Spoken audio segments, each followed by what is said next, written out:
Morning light spills across the city like liquid gold, bouncing off glass towers and freshly waxed cars. At the edge of the business district stands Imperial Motors, one of the most luxurious car dealerships in town, home to chrome, polish, and pride. Inside, a dozen employees laugh around the reception counter, sipping coffee and scrolling through phones. They don't know their entire world is about to change before sunset. The glass doors slide open with a quiet hiss. In steps David Cole, mid-40s, tall, well-built, dressed in a plain black hoodie and faded jeans. His sneakers are clean but not flashy. His hands are calloused, the kind that worked before they ever owned. He walks in with a purpose, eyes scanning the showroom. A sleek silver coupe gleams under the spotlights, elegant, powerful, perfect.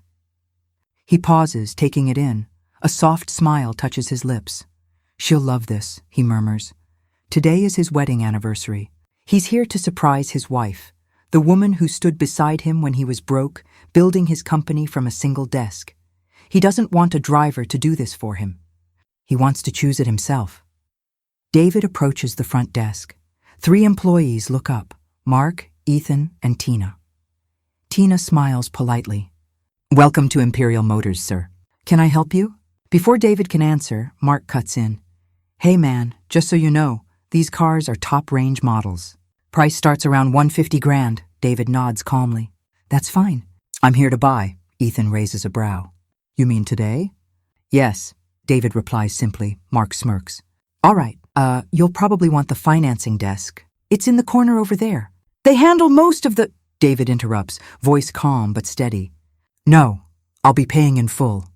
A pause. The 3 exchange glances. Tina looks uncertain, but Mark just laughs under his breath. "Right, sure thing. Let's take a look at what we've got then." He leads David toward the coupe, still smirking slightly. Ethan whispers, "Bet his card declines before we even start paperwork." Tina frowns. "You don't know that." "Trust me," Ethan says. "I've seen this before." They reach the car. David runs his hand lightly across the door, not like a curious customer, but like someone who understands machinery. "This one," he says. "What's the horsepower?" Mark shrugs. "Enough to impress your friends." David looks at him quietly. "I'm not buying it to impress anyone." Mark forces a smile. "Of course, sir. Let me just check if you're eligible for a test drive." He walks off, muttering to Ethan, "Probably doesn't even have ID." David hears it, every word, but says nothing. He's calm. Almost too calm. He glances around. A few more employees watch him from the counter, whispering. One even chuckles. Only one young woman, a junior sales rep named Clara, seems uncomfortable. She walks over slowly. "Sir, would you like me to bring you the spec sheet?" she asks gently. "It has full details on performance and safety." He smiles. "Yes, please." She hurries off to fetch it, the only one treating him like a human being. While she's gone, David overhears another voice. Paul, the general manager, talking loudly in his office. "Tell whoever that is to wait. I don't have time for walk-ins pretending to be buyers." David's jaw tightens, but he still doesn't speak. Clara returns with the spec sheet, smiling. "Here you go, sir. It's a beautiful car, one of our best sellers. Thank you," he says sincerely. "You're very kind." Before she can reply, Paul himself strides out of the office. Well, what's going on here?" he says, sizing David up from head to toe. "Sir, are you lost? This section is for private clients." "I'm exactly where I need to be," David replies evenly. "And I'm ready to make a purchase," Paul chuckles. "Right. Do you even know how much this car costs?" "I do. And you can afford that?" David looks him dead in the eye. "I can afford all of them," Paul snorts. "I'm sure." David takes a slow breath. He was going to keep calm, buy the car quietly, and leave. But now he can feel the tension tightening. He glances at Clara, the only one who looks uneasy, and gives her a reassuring nod. "Let's continue," he says softly, but he already knows. This day won't end quietly. The hum of air, conditioning fills the silence as David follows Mark and Ethan toward the silver coupe, a few more. Employees watch from across the showroom, whispering, smirking. They see a man in a hoodie and jeans and decide they already know his story. Mark gestures to the car with exaggerated enthusiasm. This beauty here is our most popular model. Starts around $150,000, give or take. But hey, we've got financing options if you're serious. David's tone stays polite. That won't be necessary. Ethan chuckles under his breath. Oh, we'll see. David ignores it, eyes on the car. Can I take it for a test drive? Mark fakes a sympathetic smile. Normally, test drives are reserved for pre-approved clients. Company policy. David raises an eyebrow. Is that so? I wasn't aware that policy was based on appearance. Mark laughs, the kind of laugh that hides condescension. No, not at all, sir, just procedure, Ethan joins in, his tone sharper. We've had a few incidents, you know. People coming in, pretending to buy, taking photos, touching everything. One even tried to steal a key once. David meets his gaze calmly. Do I look like I'm here to steal? Ethan smirks. You tell me. That's when the laughter starts. Low, awkward, but it spreads. Even a couple of receptionists chuckle, glancing over. Clara, from behind the counter, frowns. Guys, that's enough. Mark waves her off. Relax, Clara. We're just having fun. David straightens slowly. I came here to buy a car for my wife. I thought I'd be treated with basic respect. Mark shrugs. And I thought you'd come dressed like someone who can afford it. The line hits the room like a slap. Even Ethan hesitates for a second, but the arrogance wins out. He laughs. Clara steps forward. Mark, stop. That's not how we talk to customers. Paul, the general manager, comes back out of his office, hearing the raised voices. What's the issue now? He demands. Mark quickly gestures toward David. This guy says he wants to buy the coupe. Cash. I was just explaining policy. Paul looks David up and down, the same skeptical sneer returning. Sir, I'm going to have to ask you to leave if you're not here for a serious inquiry. This is a professional environment. David's expression hardens. Are you asking me to leave? Paul crosses his arms. I'm telling you that we don't appreciate disruptions. You're making my staff uncomfortable, Ethan mutters, and maybe check your pockets before you go. That last line crosses the line. Clara gasps. Ethan! But it's too late. Paul doesn't even stop him. David steps closer, his voice steady but low. Did you just accuse me of stealing? Ethan shrugs. I'm just saying, people come in off the street, and that's when Mark reaches for David's sleeve, trying to guide him toward the door. Come on, man. Let's not make this a scene. David doesn't resist, but his eyes turn sharp, the kind that could freeze fire. He lets Mark's hand fall away. Don't touch me, he says quietly. The words carry weight. The room goes still. Mark hesitates. Sir, please. David turns slightly, and that's when it happens. A black metal card slips from his pocket and falls to the floor. It glints under the showroom lights like something sacred. Paul bends down to pick it up, curious, and then his face drains of color, embossed in gold lettering, Imperial Motors, Executive Owner Access, D. Cole. He looks up slowly. Mr. Cole? He stammers. Every head turns. Mark's face goes pale. Ethan's mouth falls open. Clara covers her mouth in shock. David bends, retrieves the card from Paul's trembling hand, and slips it back into his wallet. Yes, he says evenly. Mr. Cole. The silence is so thick you could hear a heartbeat. He glances around the room, his calm gaze sweeping over each of them, from the mocking laughter to the fear in their eyes now. You've all made one mistake today, he says softly. You thought you were serving customers, but you were being tested. No one breathes. Paul finally whispers, Sir? We didn't know. That's the point, David interrupts. You shouldn't have needed to. His tone stays level, but the authority in it feels like steel sliding from a sheath. He straightens his jacket, looks toward Clara, the only one still meeting his eyes with respect. You, he says, stay.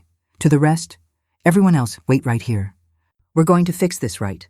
Now, the air inside Imperial Motors feels heavier now, like the walls themselves are holding their breath. No one dares move. David. Cole stands quietly in the center of the showroom, his hands in his pockets, his expression unreadable. Around him, the same staff who mocked him now stand frozen, faces pale, Laughter gone. Paul, the manager, stammers, "Sir, please." "If I'd known," David's eyes flick toward him, "you'd have treated me differently?" Silence. He takes a step closer, slow and deliberate. "Tell me something, Paul. When a customer walks in, do you greet them or do you measure them?" Paul can't answer. His throat bobs. David looks at Mark next. "You said I should go check the financing office, didn't you?"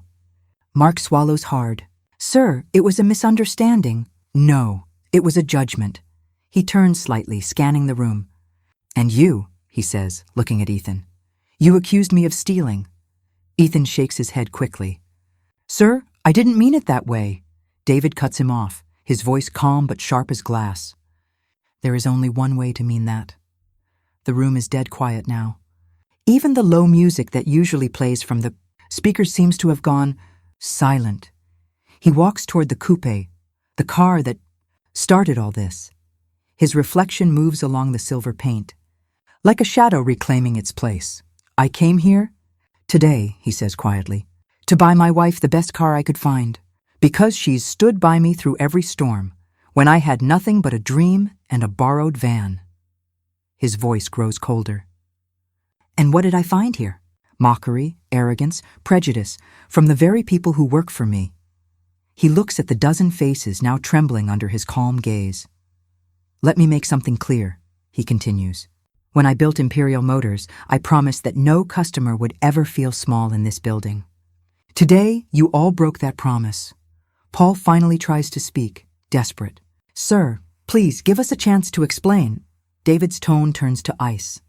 "Explain what? How you humiliated your own employer? How you judged me because I didn't walk in wearing a suit?" No one breathes.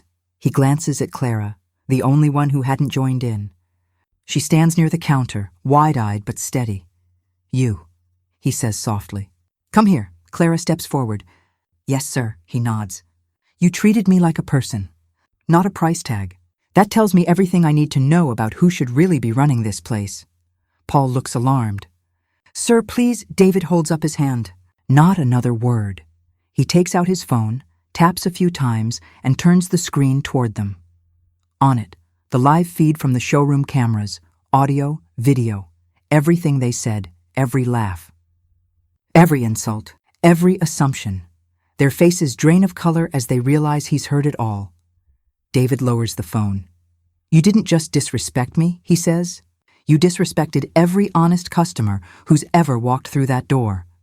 He steps closer to Paul, looking him straight in the eye. "Go to your office. Clean it out. You're finished here." Paul's voice trembles. "Sir, I've been here 8 years and learned nothing in that time," David says quietly. "You'll report to HR in the morning. Maybe they'll find something more fitting for you."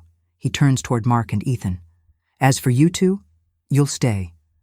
But you'll stay at half pay until you've earned the right to stand behind this brand again."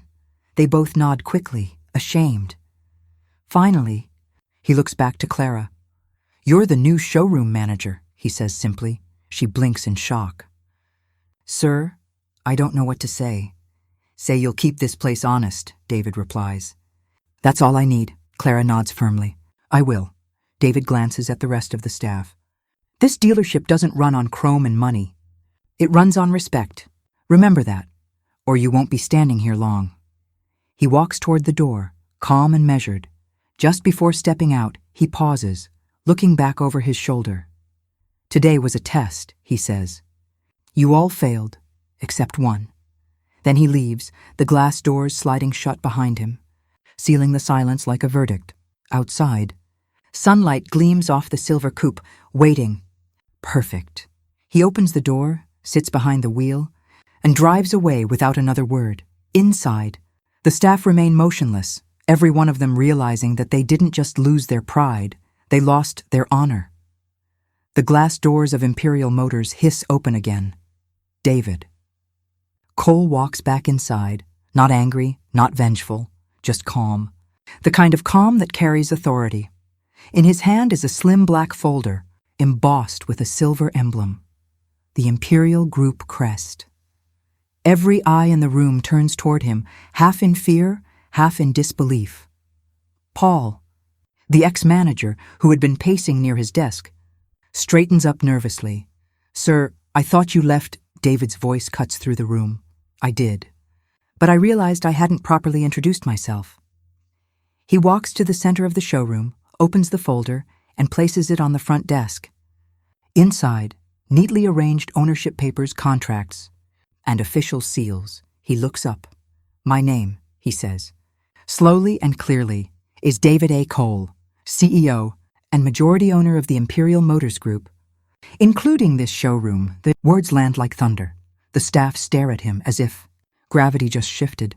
Clara's eyes widen. She's the only one who doesn't look afraid, just shocked and proud. David continues, this dealership, the cars, the floor you're standing on, the salaries you draw, they exist because of me.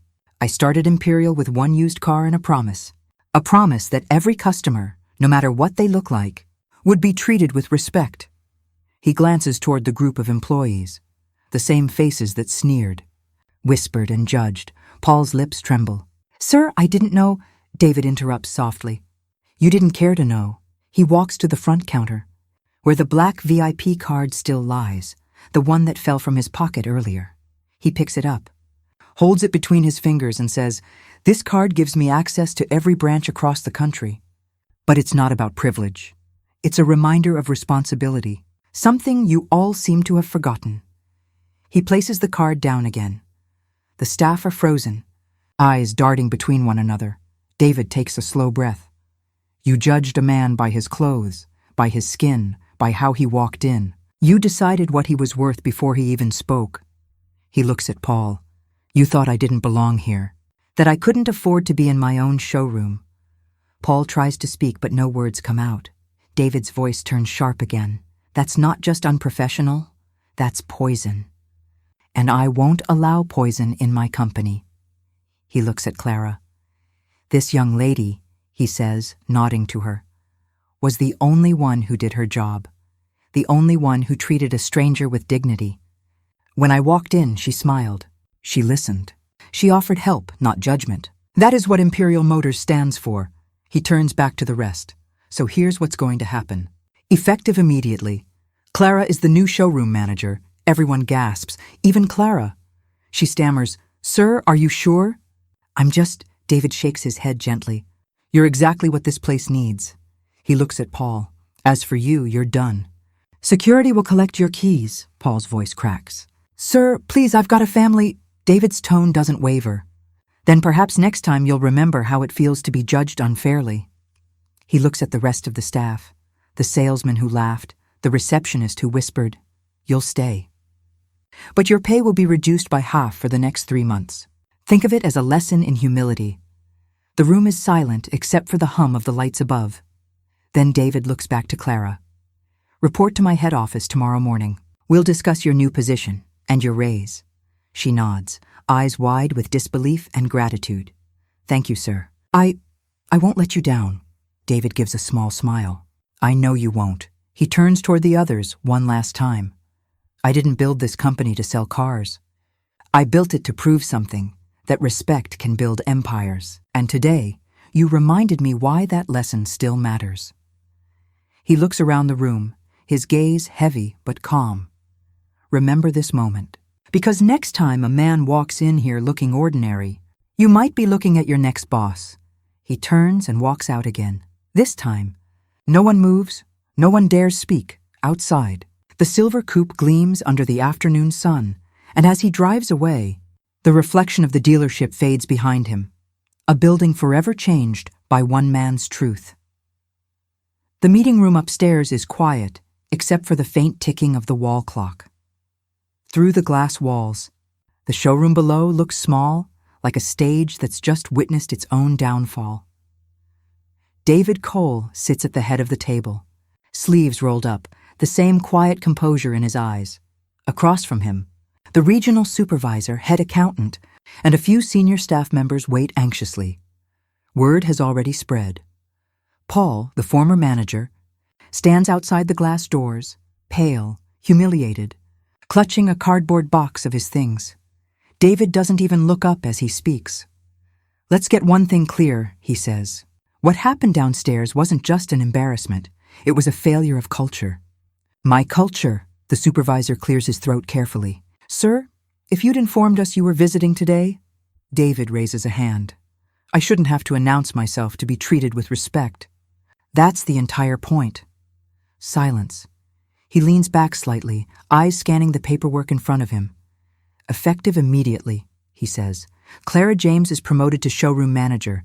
Her salary will reflect her new responsibilities, and she'll report directly to me. The supervisor nods quickly. Yes, sir, David continues, voice steady.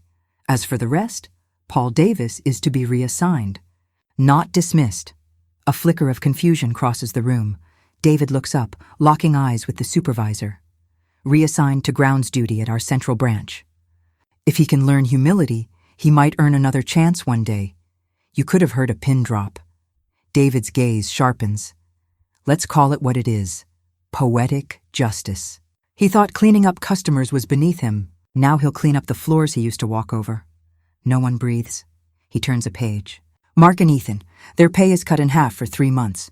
They'll undergo a full customer service retraining program. If I hear one complaint, they're gone. The supervisor writes quickly, nodding. Understood, sir. David leans back again, his tone softening but still firm. This company isn't about cars. It's about people. You can polish metal all day, but if the soul of the place is rusted, it won't shine.